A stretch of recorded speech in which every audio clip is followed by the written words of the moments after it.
नामदेथा पे गोष्ठी करनी हो तो 6-7 दिन की गोष्ठी करनी पड़ जाएगी। बहुत बड़ा आकाश है उनका। वही कहानियां, लोक कथाएं जो आप दादा दादी नाना नानी से सुना करते थे, बचपन में सुनते थे, आपने सुनाया होगा, सुना होगा, उससे गुजरे होंगे।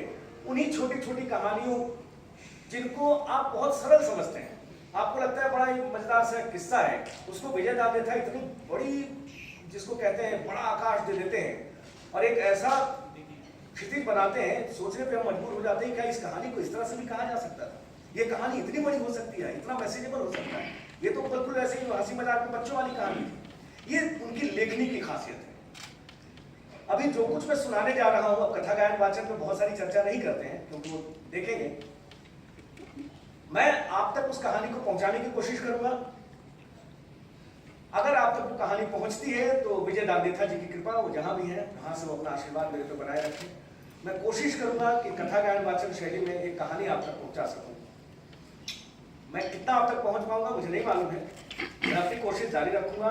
हो सकता है वो कहानी आप तक पहुंचे, और अगर वो पहुंच गई तो आप सबकी दुआएं, आशीर्वाद, उस ऊपर वाले की कृपा और देथा जी जहां भी है उनको सादर रखूं, तो ये देथा जी की लेखनी का चमत्कार आप तक पहुंचेगा।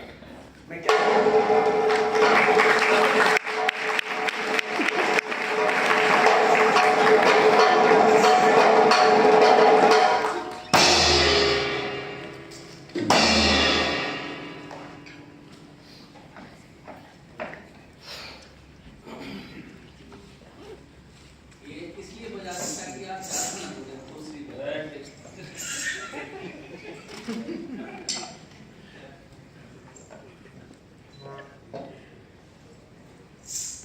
आइए अब चलते तो साथ दीजिए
करते हैं शुरू,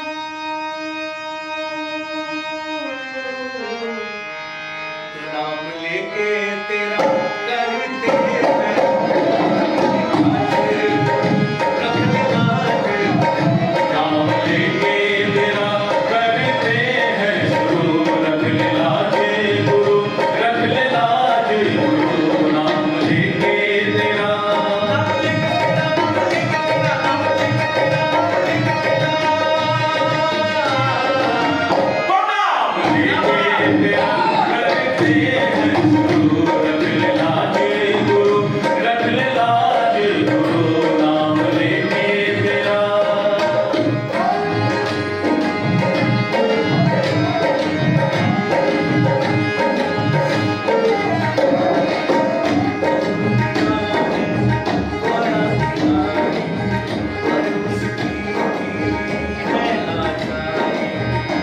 रुपया है बड़ा खिलाड़ी और उसकी भी है लाचारी, सच्चा स्वामी स्वांग रचाए, सबकी लाज चली लाज। ओ सच्चा स्वामी स्वांग रचाए, सच की लाज चली ना जाए।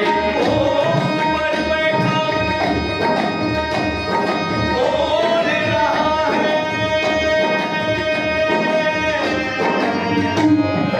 ऊपर बैठा बोल रहा है, रख ले लाज मान, नाम लेके रख ले लाज गुरु, रख ले लाज गुरु, नाम लेके तेरा।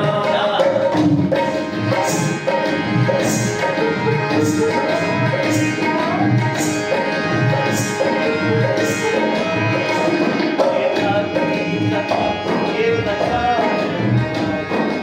आप सुनेंगे हमारी, सेवा की कथा ये कथा है पुरानी, आप सुनेंगे हमारी जुबानी। एक दर्शक हमारे आप हैं जो पधारे, एक दर्शक हमारे आप हैं जो पधारे, जो बड़े हुए हौसले हैं हमारे, बड़े हुए हौसले हैं हमारे।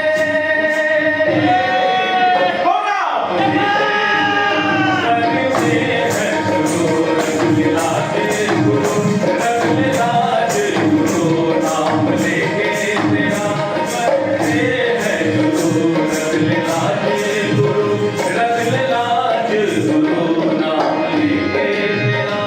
नाम लेके तेरा, नाम लेके तेरा, नाम लेके तेरा, नाम लेके तेरा। तो नाम लेके तेरा करते हैं शुरू, रख ले लाज गुरु, रख ले लाज गुरु, नाम लेके तेरा। बात को केवल सुनने पढ़ने और याद रखने से कुछ नहीं होता, उसके मर्म को आचरण में बरतना ही सबसे बड़ी बात है। तो ये बात भी कुछ ऐसी है, ये था शंकर भान, तरह तरह के स्वांग लाने में ऐसा प्रवीण कि उसकी नकल के सामने असली बात भी स्वांग जैसी लगती। एक ही स्वांग को कई दिनों तक रखता, जब तक वो खुद प्रकट नहीं करता तब तक किसी को भी उसके स्वांग की पहचान नहीं हो पाती।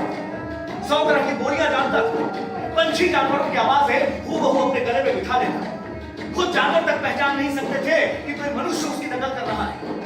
सेठ, भील, साधु, गुजरी, साईं, हनुमान, वो भिखारी के ऐसे ऐसे स्वांग लाता कि देखते ही बनता।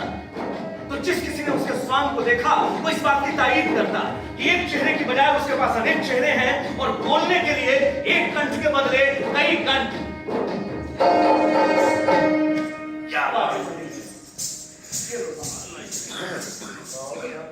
अरे हम जरा कहानी आगे बढ़ा दी, बाकी आप एक बार वो भांड एक पहुंचे हुए महात्मा का स्वांग लाया। बहुत सारे साधु महात्मा भी उसे देखकर चकरा गए कि अब तक ये करामाती संत कहां छिपा हुआ था और अचानक इस तरह कैसे प्रकट हुआ। एक सेठ के यहां उसने चौमासा किया। उसके दर्शन की खातिर आसपास के इलाकों से इस कदर भीड़ उमड़ी कि स्वयं भांड के मन में हमेशा के लिए बहलाव लेने की, लेकिन उसने अपने आप पर नियंत्रण रखा। दर्शन के लिए आए भक्तों को आत्मा, परमात्मा, धर्म, मोक्ष व निर्वाण के बारे में वो अपने श्रीमुख से इस तरह से उपदेश सुना था कि उस दौरान उसकी काया पिघलती थी। मैं सुना सेठ और उसके घर वाले तो उसकी बातें सुन सुनकर, उसका आचरण देख देख कर बावले से हो गए। परिवार और संसार के माया जाल से सेठ का मन ही उचट गया। एक दिन उसने बेशुमार सोना, चांदी, हीरे जवाहरात साधु के चरणों में अर्पित किए और हाथ जोड़कर बोला, महाराज, भगत का ये नाकुच प्रसाद कबूल फरमाए तो हमारी हीन काया का थोड़ा बहुत कीचड़ साफ हो। महाराज, ये तो भगत भावना के फूल है। अरे हमारी विसात ही क्या है कि हम आपकी कुछ सेवा कर सके। तो सूरज को भी चकाचौंध कर देने वाली माया यही नजरों से देखने के बाद महात्मा ने एक बार अपने बाने को आत्मा की आंखों से निहारा। अंतस में विकराल आंधी घूमने लगी। उसे कुछ ऐसा महसूस होने लगा जैसे वो आकाश और पाताल के बीच अधर झूल रहा हूं। धन देख जिया ललचाए, धन देख जिया,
कुछ देर बाद महात्मा ने धीमे धीमे पलकें उगाड़ी।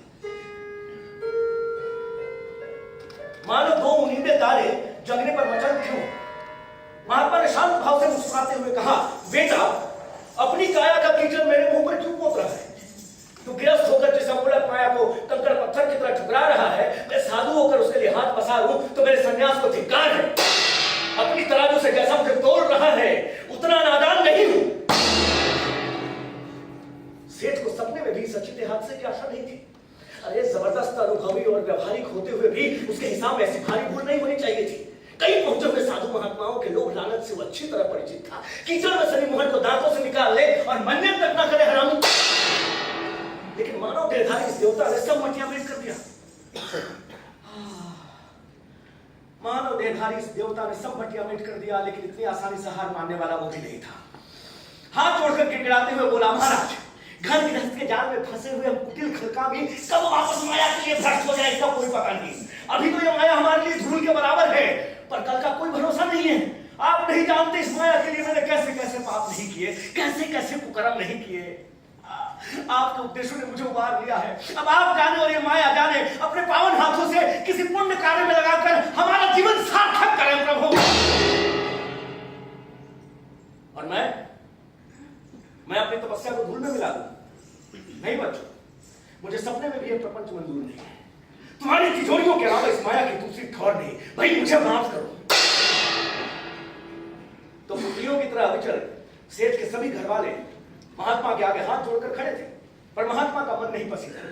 बीच में बहुमूल्य माया बिखरी पड़ी थी, पर कोई उनसे कबूल करने के लिए तैयार नहीं था। न सेठ के घर वाले, न कुछ सन्यासी।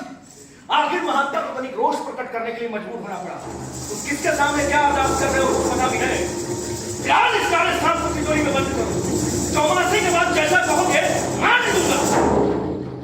सेठ ने महात्मा के चरणों में दंडवत करके कहा, जो आज्ञा प्रभु। महात्मा के होठों पर गहरी, पाताल तक गहरी मुस्कान थिरक उठी, क्योंकि समय की गति पर ना तो किसी सेठ का नियंत्रण है, ना किसी साधु का, ना किसी महात्मा का, ना किसी संत का। सो एक दिन बीता, एक सप्ताह बीता, एक महीना बीता, एक पखवाड़ा बीता, आखिर महात्मा का चौमासा संपन्न हुआ। सेठ की खुशी का पार नहीं था। देवता के समान ऐसे महात्मा अपनी कौन से हरीश नहीं टिकेंगे, जो कहूंगा वही करेंगे। ये भैया, ये सारी माया किसी पुण्य कार्य में लग जाए तो अपना जीवन सार्थक हो। पुराने पुकारों याद करते ही कलेजा कांप उठता है। और उधर महात्मा के मन पर क्या गुजर रही थी सो तो वही जाने।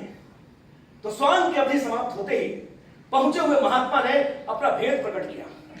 भांड की तरह गाल बजाते हुए उसने याचना की, अन्नदाता, मैं तो आपके चरणों का दास गरीब के हुनर पर खुश होकर बख्शीश पड़ रहा है। अन्नदाता, सेठ को अपनी आंखों पर भरोसा नहीं होता, मौत से भी भयंकर सच्चाई थी। किसे परमेश्वर समझा उसके मुंह से क्या सुन रहा है? भगवान ने उसके बैरी दुश्मन को भी ऐसा बुरा सुनना नहीं आया। अरे इस नाकुश भांड की क्या औकात की अपार माया को फूल की तरह ठुकरा दे। नहीं। अरे ना। हतप्रभ होकर भीगे स्वर में बोला, महाराज, मेरी परख के बहाने आप कहीं कोई दूसरी लीला तो नहीं कर रहे? तब उसने सेठ को पुख्ता विश्वास दिलाने के लिए अपनी कलाई उखाड़ कर दिखाई। नीले रंग से साफ खुदा था, शंकर भांड, शंकर भगवान निठोर शंकर भांड। ये क्या तमाशा हुआ?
फिर ये भांड क्या किसी सन्यासी से कम है? अरे सारे घर वालों की भक्ति बेकार गई। नाच पीटे ने कैसा भरम जाल फैलाया, लेकिन मोह भंग का सदमा उसे कम नहीं लगा था। सेठ अपनी असली स्थिति में आए उसके पहले थोड़ा सोच विचार कर बोला, आया आया आया आया मैंने तेरे पाँव में बेशुमार माया फेंकी, लेकर चौपट हो जाता तो मैं अपना परम सौभाग्य समझता, तेरे नाम की माला जपता। अरे पैरों में बिखरी माया को ठोकर मारकर पुनः की बख्शीश के लिए हाथ फैला रहा है। अरे मैं माया आओ सबसे निकल मैं माया रोक कर सूरत बना और तू ठुकरा कर तुझे ये क्या होगी सूझी सूरत। ठोकर मारे माया को ऐसा कौन जगत में, ऐसा कौन जगत में मांगता है भीख जग में, मार के ठोकर माया को। ऐसा कौन जगत में, ऐसा कौन जगत में, ऐसा। जो बात आपको औंधी नजर आ रही है वो मेरे लिए एकदम सीधी है। उस समय साधु का बाना धारे यदि मैं माया के लिए मन ललचाता तो मेरे लिए अधर्म की कमाई होती है, सन्यासी का भेष लज्जित होता है। आप धोखे में आ गए तो क्या माए बाप, मैं तो धोखे में नहीं था। असल बात मुझसे तो छिपी हुई नहीं थी। 4 महीनों से घर वाले इंतजार कर रहे हैं राज के जाने माने भांड को खुले हाथ से बख्शीश दे प्रभु। सेठ तब तक अपनी असली स्थिति में आ चुका था। गुस्से से हकलाते हुए बोला, आय आय आय आय आय आय। गुस्सा तो ऐसा आ रहा है कि मैं तेरे सिर में 100 जूते लगा। अरे तू नहीं जानता तूने मुझे कैसा झकझोरा है। अब एक बार आकाश में उड़ने की चाह रखकर दोबारा धरती से कैसे चिपटा रहूं? एक बार शहर का साथ चढ़ने के बाद मुझे दोबारा घूर फांकने में कितनी दिक्कत होगी ये तू नहीं जानता। मेरी गलती बिगड़ी तो बिगड़ी, चल मुझे अपने उधार या विनाश की पूरी राह ढूंढनी पड़ेगी। और मुझे पूरी छूट है। अरे तो कुछ मांगना है मांग, अरे झटपट मांग और मेरा पीछा छोड़। अन्नदाता, लेने की बजाय देने वाले का अधिकार बड़ा होता है। आप अपनी मर्जी से जो कुछ देंगे मैं दोनों हाथ पसार कर ले लूंगा। आय आय आय आय आय। तुम्हारा ऐसी गलती मत कर, मैं कह देता हूँ। चल तुझे पूरी छूट है। अरे भाग के रूप में जितनी माया मांगेगा दूंगा। अरे झटपट मांग और मेरा पीछा छोड़। मांगना मेरा धर्म है, किंतु राशि के प्रति इशारा करना भी हमारे रिजक में गुनाह है। मैंने कहा ना, आप दोनों हाथ पसार कर जो कुछ देंगे मैं ले लूंगा। आय आय आय आय आय। अब कैसे मेरा मुखी बन जाऊं? आप मुझे सौंपी हुई अमृत माया से फकत 5 मोहरे दूंगा। राजी हो चाहे बेराजी। इसमें बेराजी की क्या बात है? अरे ये तो मेरे लिए 5000 मोहरे हैं। अरे जुग जुग जियो मेरे जजमान, जुग जुग।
बच्चों को प्यार करके शंकर भांड एक राजा के दरबार में पहुंचा।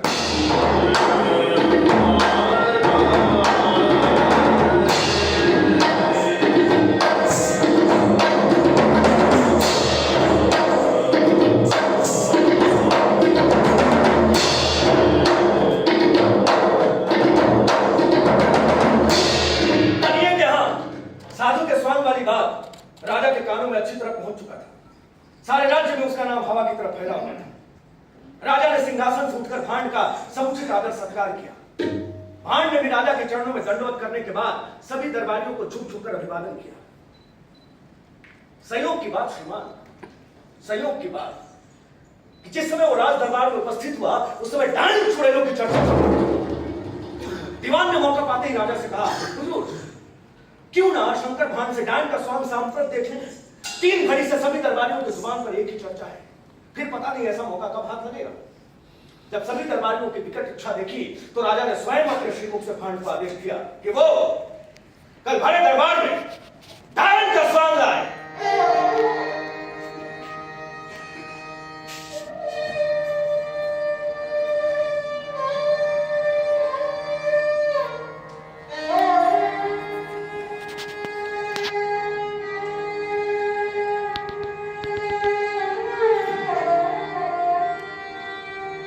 राजा का आदेश सुनते ही भांड के समूचे शरीर में सिहरन पैदा हो गई। हाथ जोड़कर डरते डरते बोला, अन्नदाता, अन्नदाता का फरमान मैं मरकर भी नहीं डाल सकता, किंतु इस गरीब भांड की अरदास पे जरा गौर फरमाए। स्वांग दुनिया में किसी भी चीज का ला सकता हूं माई बाप, बस रास्ते में बैठ जाऊं तो कोई राहगीर ये परख नहीं कर सकता वो पत्थर है या मनुष्य। आपकी दया से हमारे पुरखों को शिव जी का ऐसा ही वरदान फला था। मेरा शंकर नाम स्वयं शिव जी ने मेरी मां को सपने में सुनाया।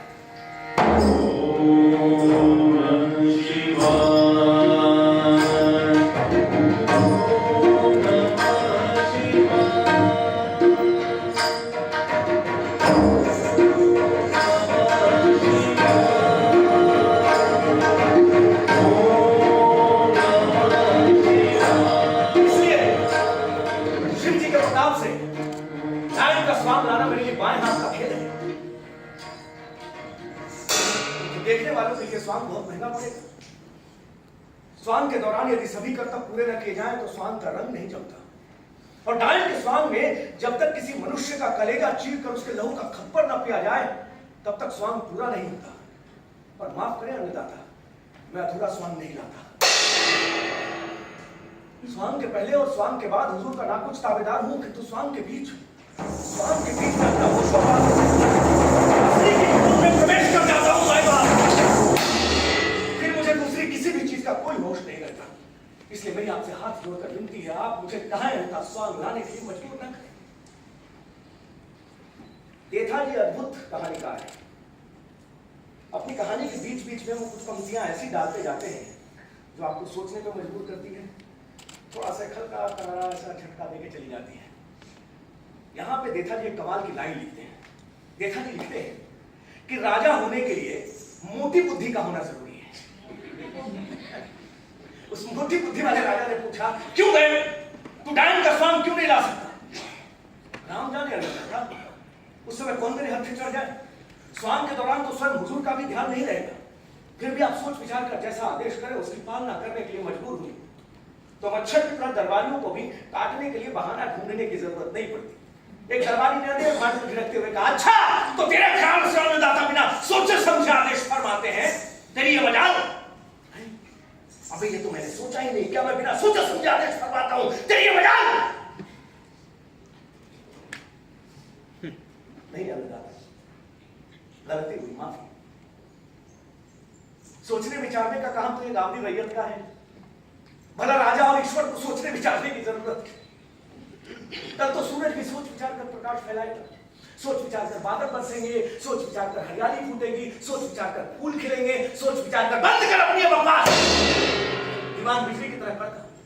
फिर राजा को मुखातिब, हुजूर ये तो रिजक की अटकलबाजियां हैं। भांड इस तरह का थोथा गुबार ना दिखाए तो भांड ही क्या। और ये तो जगत विख्यात भांड। बनिए के यहाँ साधु वाले स्वांग का तुक्का पार पड़ गया तो राज दरबार में भी यही चक्कर चलाना चाहता है।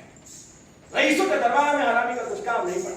अबे जा, हम भी तो देखें तू किसी मनुष्य का कलेजा चीर कर उसके लहू का खप्पर कैसे भरता है।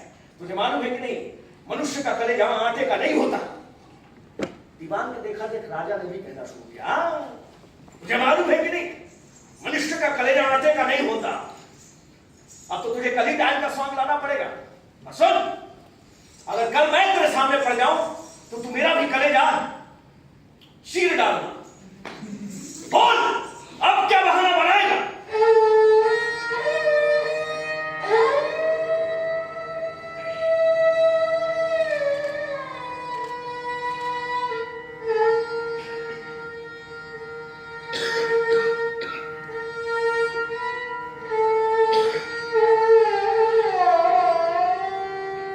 मेरी क्या मिसाल कि मैं अमीर उमराओं के आगे बहाना बनाऊं, पर कल किसी की आंखें बाहर निकल आई तो मेरे 100 ही गुनाह माफ। अबे तो क्या इसके लिए राजा जी से लिखत करवाएगा? बेकार हुज्जत मत कर। हाँ, यदि डायन का स्वांग नहीं जानता हो तो बात दूसरी है।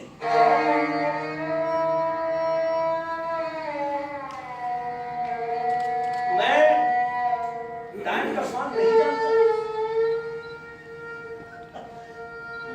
मैं डायन का स्वांग नहीं जानता। इस लांछन के बाद भांड भला क्या हट करता? गाल और बगल बजाता हुआ बोला, जैसा अमीर उमराव का आदेश, स्वामी का स्वामी कौन?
इस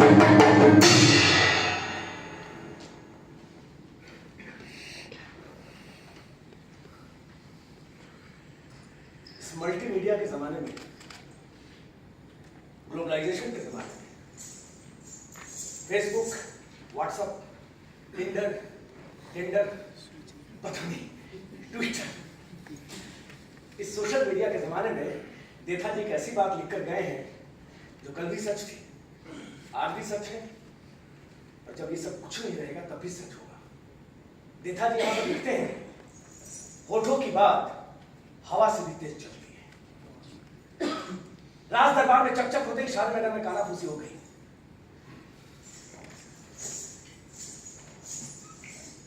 कल शंकर भांड भरे दरबार में डांड का स्वांग गाएगा। तीखे नाखूनों से किसी मनुष्य का कलेजा चीरकर उसके लहू का खप्पर पिएगा। चतुर दरबारी रैयत में से किसी आदमी को आगे कर देंगे। इस डर से शहर की चिड़िया भी राज दरबार में नहीं पड़ेगी। रानियां, राजकुमारियां, दासियां पल पल झरोकों में बैठी डायन की प्रतीक्षा कर रही थी। राजा सहित सभी दरबारी आकुल व्याकुल हो डायन की राह देख रहे थे कि अचानक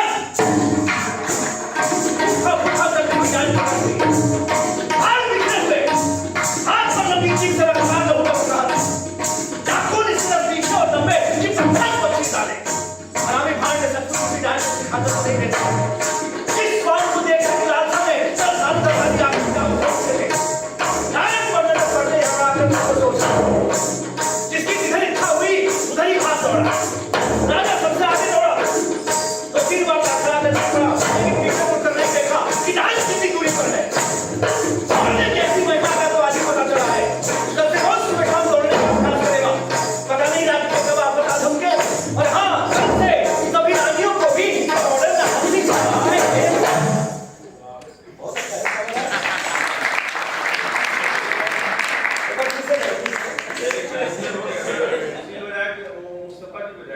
पहले किसने बताया? पहले ये बताया।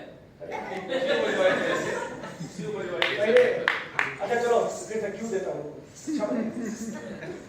डायन पर नजर पड़ते ही सारे दरबारी हड़बड़ाकर नजरों से ओझल हो गए। राजा सबसे आगे दौड़ा, 2-3 बार लड़खड़ा कर गिर पड़ा, लेकिन पीछे मुड़कर नहीं देखा। पीछे मुड़कर नहीं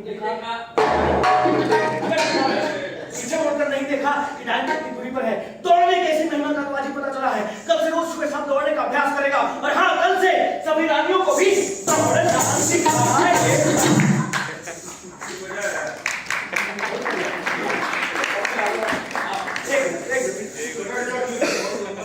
लंबा इसलिए गया ना जान उसके काफी मैंने कहा पूरा सीन बहुत हो गया, बहुत देर से नाटक पानी हो जाएगा पूरा है। ऐसे भी देर से नाटक शुरू है यार। हाँ, कल से सभी रानियों को भी सिखाएंगे। बहुत बढ़िया,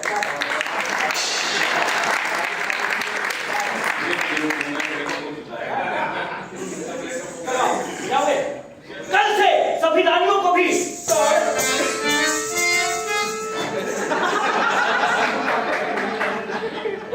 बात करो, कहां से आवाज निकाल रहे हो?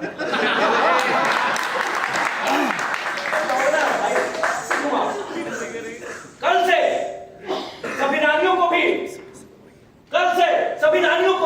दौड़ना। बहुत एक साथ साथ में हो जाएगा। नाटक बहुत लेट से शुरू हुआ है। 1 2 3 4 कल से सभी रानियों को भी दौड़ना सिखाएंगे।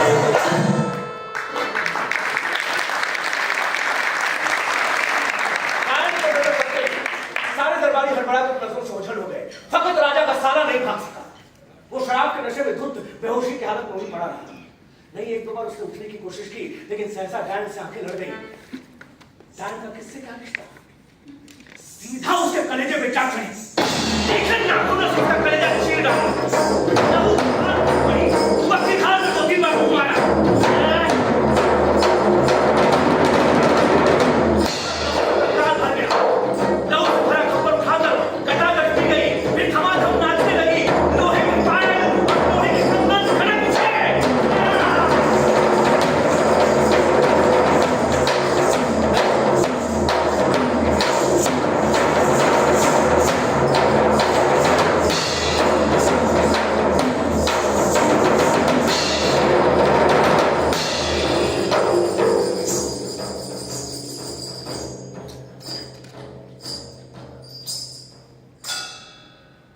नाचने के बाद डायन रुकी, चारों तरफ नजर घुमाकर देखा, पर साला कोई हो तब तो दिखे। तब उसने डायन का स्वांग उतार कर गुहार मचाई, अन्नदाता, मैं तो आपके चरणों का दास गरीब शंकर भानु आपकी आज्ञा से डायन का स्वांग लाया, पर उसे देखने के लिए कोई रुका ही नहीं। इसमें मेरी क्या गलती है, मेरा क्या कसूर? हाँ, मेरे स्वांग में कोई कमी हो तो मैं आपका गुनहगार हूं। अरे जैसे कवैया सुर को नचावत है, जैसे ढोलकिया ताल को बतावत है, जैसे नचनिया नाच को दिखावत है, वैसे ही मैंने आपको दिखाया है मोरे राजा जी, मोरे राजा जी, राजा जी, राजा जी, राजा जी, राजा जी, स्वांग रखो, स्वांग रखो, स्वांग रखो, राजा रखो, देखे नहीं कोई, देखे नहीं कोई, देखे नहीं देखे साजा, मैं तो धर्म पियो, अरे धर्म पियो, मैं तो धर्म पियो, अरे धर्म पियो, कोई देखे नहीं कोई, देखे नहीं कोई, देखे नहीं राजा जी, राजा जी, राजा जी, अरे राजा जी,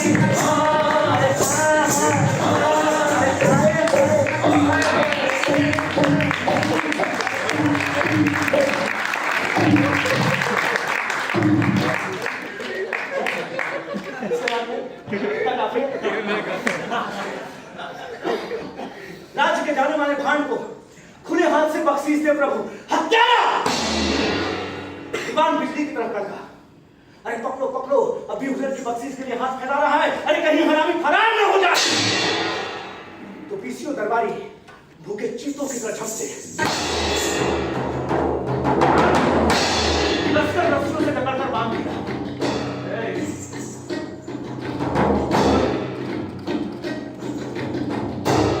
राजा के साले ने इस लोक का भरपूर आनंद उठाकर परलोक की तरफ देखा कि लिखते हैं कि मनुष्य के लिए उस लोक के आनंद का अनुभव भी जरूरी है।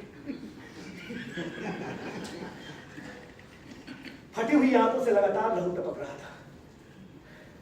सारे दरबारी टुकुर टुकुर उस लाश को देख रहे थे, लेकिन फिर भी सबको उम्मीद थी कि अभी नशा उतरते ही उठ बैठेगा और उठते ही शराब और दासियों की मांग करेगा, और मांग पूरी ना होने पर जो भी दासी सामने दिखाई देगी उसके साथ बलात्कार करेगा।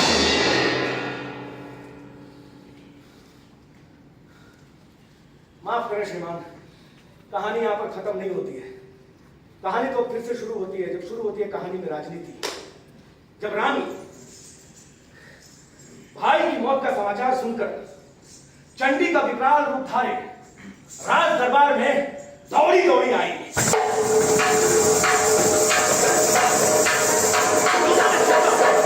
ये हरामी भांड फिर किसी डांस को सिखाकर तो नहीं देती, लेकिन नहीं, वो तो रस्सियों से चक्का बंधा पड़ा है।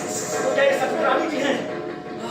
भाई की लाश को नजर पड़ते ही भाई लगी, भाई की वहशी सूरत को नजर पड़ते ही चीखती हुई बोली, इस दुष्ट के लहू का खप्पर जब तक कुत्तों के सामने न डलवाऊंगी, पानी के बूंद तक नहीं पीऊंगी।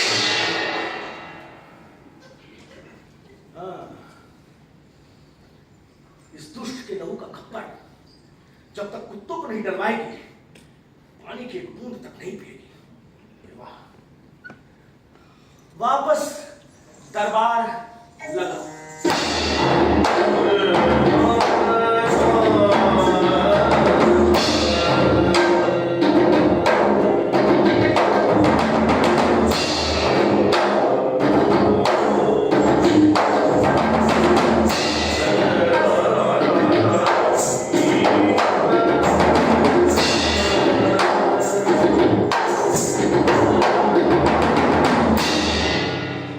राजा को खून और लाश का बड़ा डर लगता था, बुद्धि ठस हो जाती। इशारा मिलते ही रानी के भाई की लाश महल में पहुंचा दी गई। सारे दरबारियों ने एक साथ गुहार मचाई, अन्नदाता जुलूम हो गया, अन्नदाता! इस रानी की गर्दन अब तक घर से जुड़ी हुई है, आपकी आज्ञा मिलते इसके टुकड़े टुकड़े कर डालेंगे। क्या जुलूम हो गया? क्या टुकड़े टुकड़े कर डालेंगे? अरे अन्नदाता, आपका आदेश मिलते इसको सूली चढ़ा देंगे। पहले एक बात का जवाब दो, इस अकेले की इतनी हिम्मत कैसे हुई? तुम सारे के सारे टुकड़े कहां मर गए थे? सबके सब मेरे पीछे दौड़ पड़े थे क्या? हाँ आपके अमूल्य प्राणों की खातिर आपके पीछे तो दौड़ना ही था।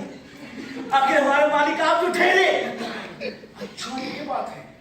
हाँ नहीं अकलमंद को इशारा काफी है। ज्यादा मुझे बच्चे की तरह मत समझाओ। मैं समझ गया। तुम लोग कहते हो तो इस भांड को सूली का आदेश देना ही पड़ेगा। इस भांड को हरगिज माफ नहीं किया जा सकता। भांड ने तनिक आवेश में आकर ऊंचे सुर में कहना शुरू किया। कल के वचन की मर्यादा को इतनी जल्दी भूल गए महाराज? जब देश का स्वामी वचन की मर्यादा तोड़े तो दूसरा कौन उसका निर्वाह करेगा? हुनर की बख्शीश के बदले यदि मौत की सजा मिले तो हुजूर की इच्छा, स्वामी का स्वामी कौन?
और यहाँ कल की ही तो बात है, भरे दरबार में भांड को अभय वचन दिया था कि अगर वो भी उसके सामने आ जाए तो उसका भी कलेजा चीर डाले। इस बेचारे भांड ने तो डायन के स्वांग की खातिर कितना मना किया था, पर मैंने और दीवान जी ने जबरदस्ती इसको डायन का स्वांग लाने के लिए मजबूर किया। अरे राजा की बात नहीं मानता तो जान आफत में गवा बैठता, मेरी बात मानकर जान आफत में फंसा बैठा है। रानी नहीं मानेगी, क्या करूं? कभी राजा के दिमाग में शंका हुआ, उसने भांड को पास बुलाकर पूछा, इधर आ, थोड़ा और पास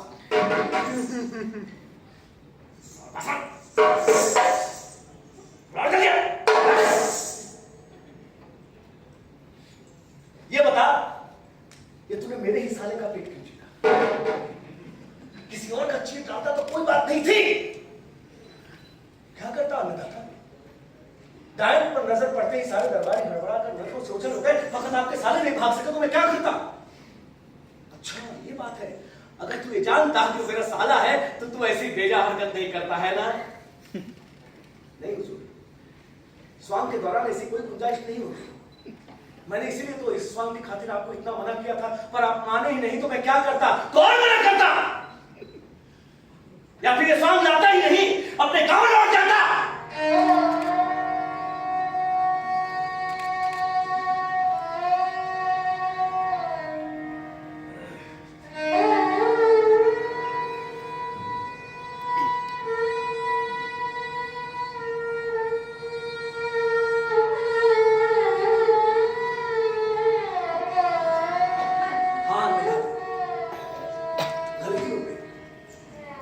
मैं इस स्वांग लाता ही नहीं, मैं अपने गांव लौट जाता। अब तू बता, रानी को क्या जवाब दूं? अरे इस दुष्ट के मौत की सजा मेरे सवाल का जवाब है। आप खामखा इस कमीने से बहसबाजी कर रहे हैं। अरे इसको तुरंत सूली का आदेश फरमाइए। ये राजा था। रानी साहिबा, इस भांड की कोई गलती नहीं है। इसने तो डायन के स्वांग की खातिर कितना मना किया था, पर मैंने और दीवान जी ने जबरदस्ती इसको डायन का स्वांग लाने के लिए मजबूर किया। इस बेचारे की कोई गलती नहीं है, मैं कुछ नहीं जानती। ये राजा था, तो ऐसे वाले राजा के लिए दो पंक्तियां हमारी सुनिए। अरे राज करे राजा हुक्म करे रानी, राज करे राजा हुक्म करे रानी, राज करे राजा हुक्म करे रानी, नाम छे तब देश जवानी, राज करे राजा हुक्म करे रानी, राज करे राजा हुक्म करे रानी, नाम छे तब देश जवानी, राज करे राजा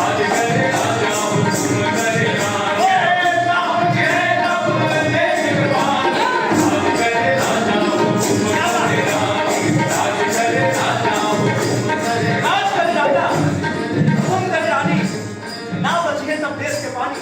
नहीं खत्म होती है कहानी, कहानी तो एक बार फिर से शुरू होती है। वही बात जब कहानी में शुरू होती है एक बार फिर से राजनीति बहुत ही छिछले स्तर की। जब राजा का एक मुहलका नाई बड़े गुमान भरे सुर में राजा से कहना चाहता है,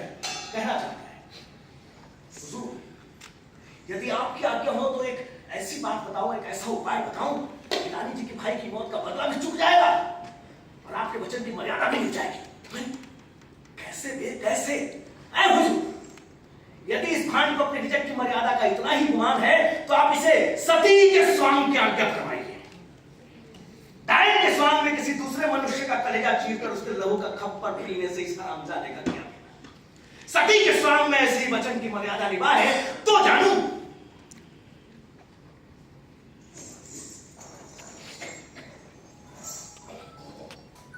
बजा लीजिए, अच्छा लगा। राजा की समझ में कुछ नहीं आया। फिर भी वो राजा था, राज्य के तमाम बुद्धिमानों से अधिक समझदार वो राजा था। दीवान के समझाने पे जो समझ गया वो राजा था, और समझ में आते ही बोला, वाह रे पट्टे, आज तूने मेरी इज्जत बचा ली। ये राजा था। फिर भांड को मुखातिब हुआ, बोला, तुझे कल ही सती का स्वांग लाना पड़ेगा, फिर तुझे दोनों स्वांगों की शामिल बख्शीश दे दूंगा। तू डर मत।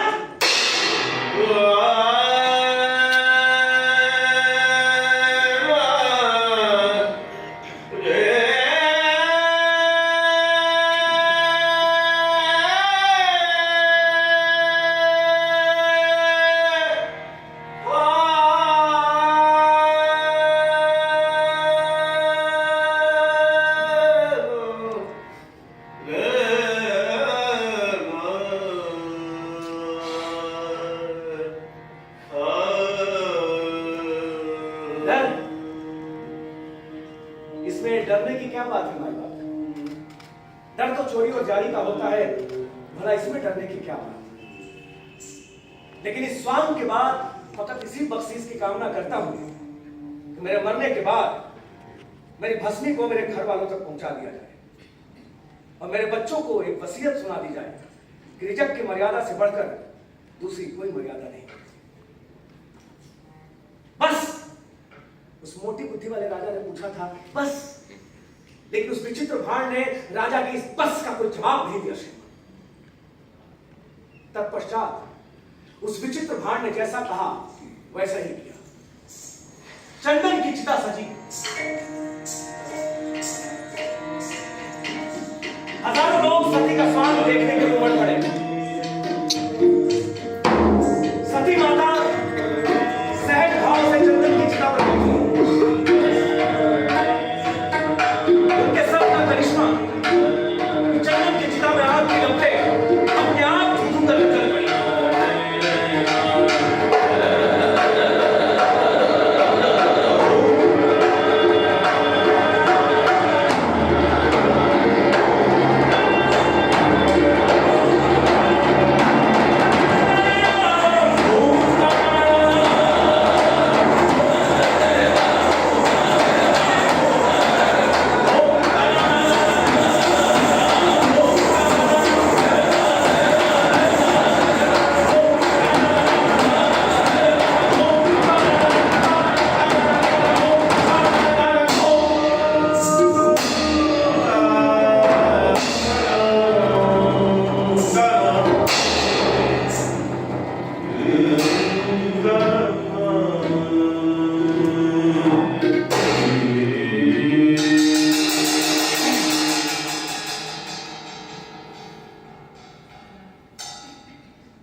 सती का स्वांग भी संपन्न हुआ।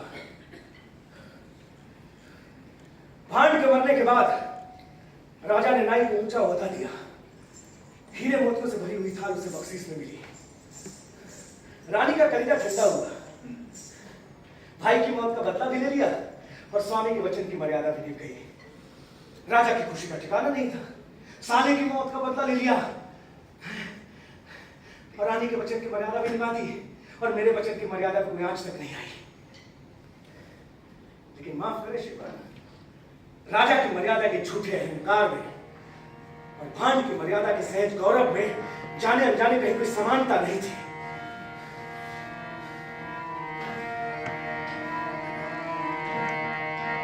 रंग लगा के अंग सजा के, रंग लगा के अंग सजा के, नहीं तो अपना वेश बना के, अंतर मन की चिता सजा के सबकी आग लगा, धू धू कर जल जा रहे मनवा, शब्द न लिखा जाए जिसके ऐसा गाना गाए मनवा। अरे इतनी ऊंची तान लगा कि कान सभी फट जाए। सुन पाए बस वो कि जिनको गुड़ का डलिया खाए, नमक मिर्च हल्दी धनिया का स्वाद समझ में आए। अरे